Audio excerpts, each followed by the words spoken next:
ഈ നൂറ്റാണ്ടിലെ മലങ്കര ഓർത്തഡോക്സ് സഭയെ പറ്റിയുള്ള ഒരു കാഴ്ചപ്പാട് ഒരു വിശ്വാസി സോഷ്യൽ മീഡിയയിൽ കുറിച്ചത് പ്രേക്ഷകരുമായി പങ്കുവയ്ക്കുകയാണ്. വരും കാലങ്ങളിൽ സഭ എന്താകുമെന്ന് സമയമുള്ളവർ ഒന്ന് ആലോചിച്ചു നോക്കണം. ശൂന്യമാക്കുന്ന മ്ലേച്ഛതകൾ കാണുമ്പോൾ കണ്ണടച്ച് ഇരുട്ടാക്കരുത്. പുരോഹിതർ നെറ്റിപ്പട്ടങ്ങളും തൊങ്ങലുകൾക്കും കുപ്പായത്തിനും പൊലിപ്പ് കൂട്ടി മുൻപുള്ളതിനേക്കാൾ ആഡംബരങ്ങൾ തീർക്കുന്നു. പള്ളികൾ അരമനകളായി പരിണമിക്കുന്നു. പള്ളികളിലും സഭയിലും രാഷ്ട്രീയത്തിന്റെ അതിപ്രസരം നിലനിൽക്കുന്നു.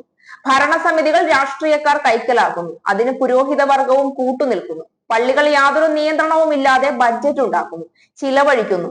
ഭദ്രാസന കേന്ദ്രങ്ങളെ അറിയിക്കാൻ വിമുഖത കാണിക്കുന്നു. കേവലം 40 വീട്ടുകാർ ഉള്ള പള്ളികൾ പോലും കോടികൾ പള്ളിപ്പണിക്കായി ചിലവാക്കാൻ നാട് നീളെ പിരിവ് നടത്തുന്നു. കൊടിമരങ്ങൾ ഒരു സംസ്കാരമായി തീരുന്നു. താൻ മഹത്വം കാണിക്കാൻ തന്റെ കാലങ്ങളിൽ തിരുശേഷിപ്പ് സ്ഥാപനം പോലുള്ള മേളകൾ ക്രമീകരിക്കുന്നു.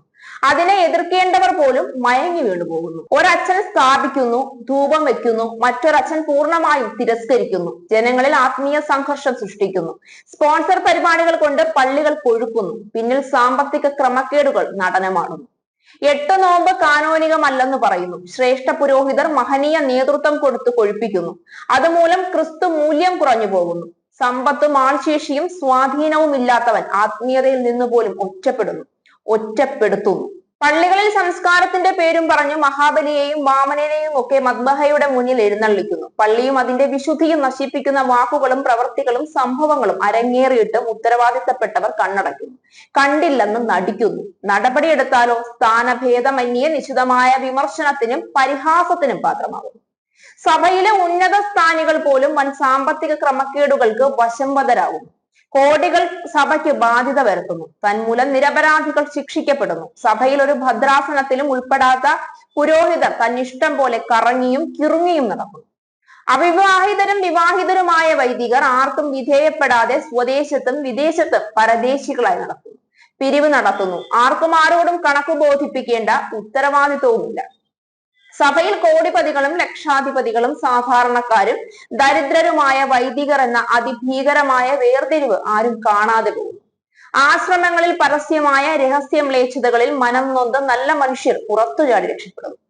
ആദ്യഫല പെരുന്നാളുകൾ ഷോപ്പിംഗ് മേളകളാകുന്നു. സാങ്കേതിക വിദ്യയിൽ നിപുണത ഉള്ളവർ അരമനകളും പള്ളികളും അടക്കി വാഴുന്നു. അവർ പറയുന്നത് മാത്രം വേദവാക്യമാകുന്നു. കുശാഗ്ര ബുദ്ധിയുള്ള വൈദികർ വിലസി നടക്കുമ്പോൾ സഭയോടും ദൈവത്തോടും പിതാക്കന്മാരോടും വിധേയത്വവും കൂറുമുള്ള ഒരു കൂട്ടം വൈദികർ ആരും അറിയാതെ കഷ്ടപ്പെട്ട് സഭയ്ക്ക് വേണ്ടി ജീവിച്ചു വരിക്കുന്നു. അങ്ങനെ പ്രേക്ഷിതം പ്രഷറിന് വഴിമാറുന്ന ഒരവസ്ഥ. ഇവിടെയൊന്നും ആർക്കും നോവുന്നില്ല. കാരണം ഓർത്തഡോക്സി എന്നത് കടം കഥയായി മാറും. എന്റെ അയൽക്കാരൻ ഇല്ലാത്ത ഒരു സ്വർഗരാജ്യം എനിക്ക് വേണ്ട എന്ന് പറയാൻ വിശ്വാസ ധൈര്യമുള്ള പൗരോഹിത്യ അലമായ ദൈവമക്കൾ ഇനിയും ഉയർത്തെഴുന്നേൽക്കുമോ? പരിശുദ്ധ പരിമല തിരുമേനിയെ പോലുള്ള മഹാരഥന്മാർ യാതൊരു സാങ്കേതിക വിദ്യകളുടെയും സഹായമില്ലാതെയും ഡോക്ടറേറ്റ് ഇല്ലാതെയും സഭയ്ക്ക് നേടിയെടുത്ത ലോക പ്രശസ്തിയും കാലയവനികയ്ക്കുള്ളിൽ മറഞ്ഞുപോയ പിതാക്കന്മാരുടെ നിരന്തര മധ്യസ്ഥതയും കാവലുള്ളത് കൊണ്ട് മുൻപോട്ട് പോകും. കുറച്ചുകാലം കൂടി അങ്ങനെ തന്നെ പോകും. എന്നാൽ അവരുടെ പഠിപ്പിക്കലുകളെ നിരന്തരം മറന്നുകൊണ്ടുള്ള ഈ പോക്ക് എവിടെ ചെന്ന് നിൽക്കും?